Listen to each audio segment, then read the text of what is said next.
Marcus Garvey was born in 1887 in St. Ann's Bay, Jamaica. He was the youngest child of 11 children. His parents were Sarah Jane Richards and Marcus Messiah Garvey Sr. In a traditional sense, Marcus Garvey Sr. wouldn't be considered a scholar because he was a Mason, but he had an impressive book collection. Marcus Garvey inherited his love for learning from his father. Marcus left Jamaica for London at the age of 14 years old, where he worked as a printer for a paper. While working in this role, he learned about Africans across the world. Once Garvey left the paper, he began to travel the world. Upon his travels, he discovered that there was a common thread between all descendants of Africans. So he went back home to Jamaica and in 1914 created the UNIA, or the Universal Negro Improvement Association. While working on the UNIA, Garvey met his first wife, Amy Ashwood, at a debating society program when she was 17 years old. Garvey truly knew how to pick wives. He was married twice, and both wives were a force to be reckoned with. If you want me to do a video on his wives, please put a heart in the comments. Amy Ashwood jumped in front of a bullet for Garvey and everything. Just an incredible woman. And the work that she did after divorcing him is what she's well known for. Marcus was very inspired by W.E.B. Du Bois. He came to America to meet Du Bois, but unfortunately, by the time Garvey arrived, Du Bois had already passed. But in 1916, Marcus moved to New York City, where his UNIA flourished. However, it was met with some controversy because he believed in racial separation, while many of our Black leaders here in the U.S. believed in integration. Marcus divorced his first wife, Amy Ashwood, in 1922. He married her maid of honor, Amy Jacquees, in 1922. And when I read that, I was like, oh snap, vintage tea. I couldn't help but to laugh. Like, when you really dig into the civil rights movement and all these different movements, it was a lot of silent messiness going on behind the scenes. But this video is not about the messiness. But once again, if you want me to do a video on his two wives, let me know. So his second wife became his secretary. Her name is Amy Jacquees. And she was a phenomenal woman in her own right. And this man truly knew how to pick wives. And together they shared 2 children. She stood by his side when he went to prison for 5 years. And during this time, she became the spokesperson for the UNIA.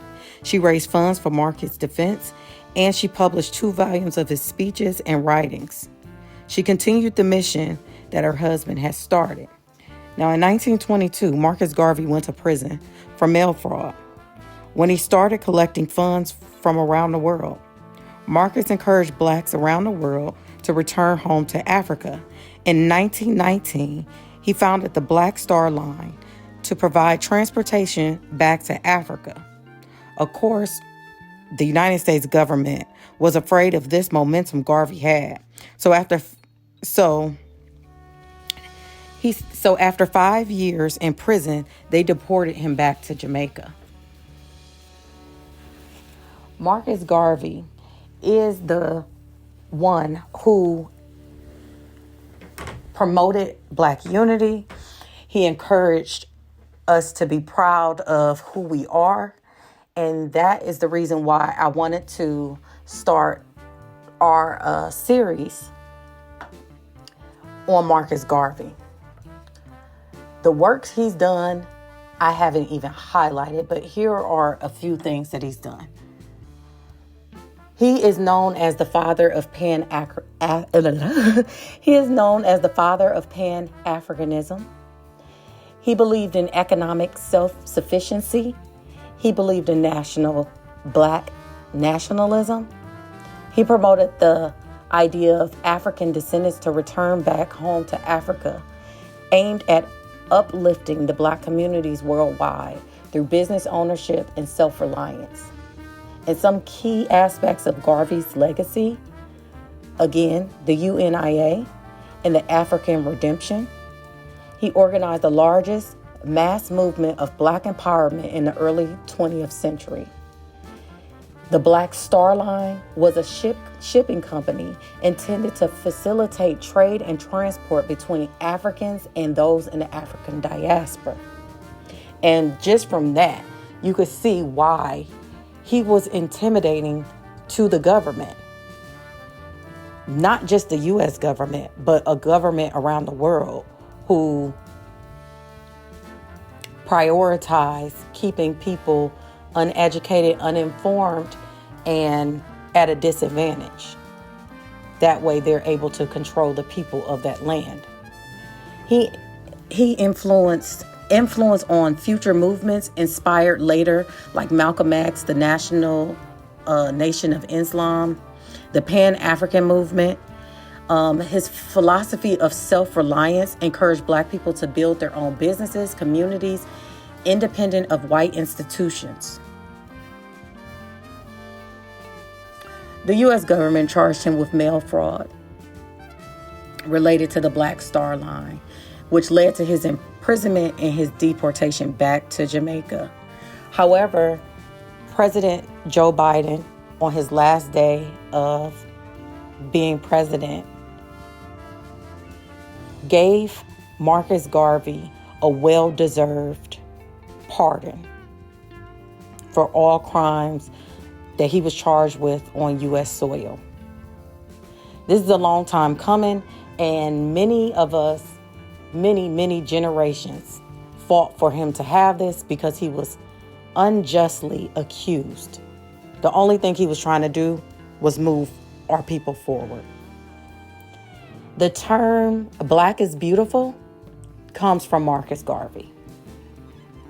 And one of his quotes is, "Up, you mighty race, accomplish what you will."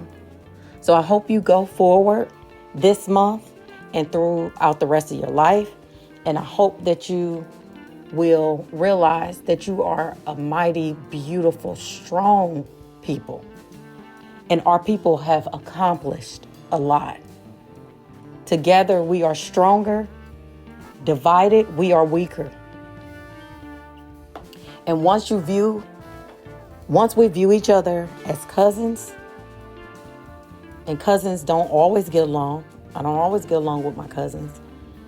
Once you view me as your cousin and I view you as my cousin, the differences aren't that big. You see that we are the same. So happy Black History Month, and thank you for your contributions, Marcus Garvey. Please like, comment, subscribe, and don't forget to hit that notification bell. Throw a heart in the comments if you made it to the end of our video.